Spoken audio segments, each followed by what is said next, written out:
Welcome to Kambani Zambia TV, your home for fearless investigative journalism, bold analysis, and untold stories from Africa and around the world. If you're new here, hit that subscribe button, tap the like, and share this video to spread the truth far and wide. We dig deeper, ask the hard questions, and uncover what others won't. This is more than news. It's journalism that holds power to account. Let's get started. Disclaimer. The content in this video is based on publicly available reports, statements, and allegations. These claims remain unverified, and we do not endorse or confirm their accuracy. This video is intended for informational and discussion purposes only. In Zambia today, few words trigger stronger reactions than summons, church, and law enforcement. This case sits precisely at that intersection.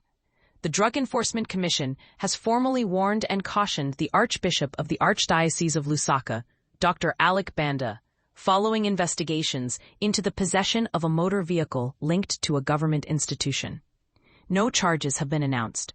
No conclusions have been declared. Listen to this. The Drug Enforcement Commission, through its Anti-Money Laundering Investigations Unit, AMLU, has formally warned and cautioned His Grace, the Archbishop of the Archdiocese of Lusaka, Dr. Alick Banda.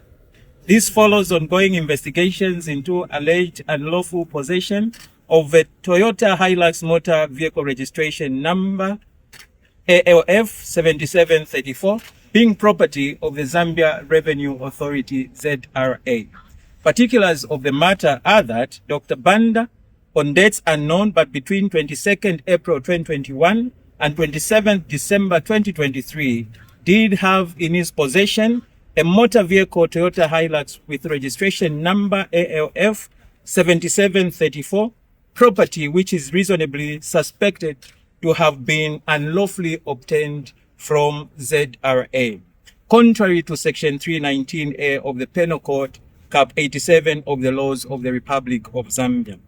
The public may wish to note that, when granted an opportunity to explain how he assumed possession of the said motor vehicle, Dr. Alick Banda chose to remain silent.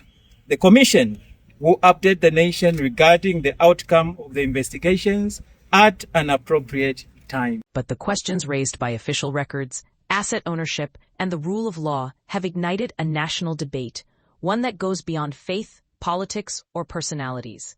This video examines what the DEC has stated, what the law requires, and why accountability processes matter in a constitutional democracy, especially when emotions are high and narratives are contested. The Drug Enforcement Commission, through its Anti-Money Laundering Investigations Unit, confirmed that it formally warned and cautioned Dr. Alick Banda. The matter under investigation concerns a Toyota Hilux, registration number ALF 7734, a vehicle linked to the Zambia Revenue Authority. According to the Commission, the investigation relates to suspected unlawful possession of government property under Section 319A of Zambia's Penal Code. This is not a conviction. It is not a judgment. It is part of an investigative process provided for under law. The DEC states that when given an opportunity to explain how the vehicle came into his possession, Dr. Banda chose to remain silent. In law, silence is a right, not an admission. But it also means investigators must rely on documentation, asset trails, and institutional records. This is where law replaces emotion. Public reaction was swift. Some framed the summons as persecution, others framed it as overdue accountability. But institutions do not operate on sentiment.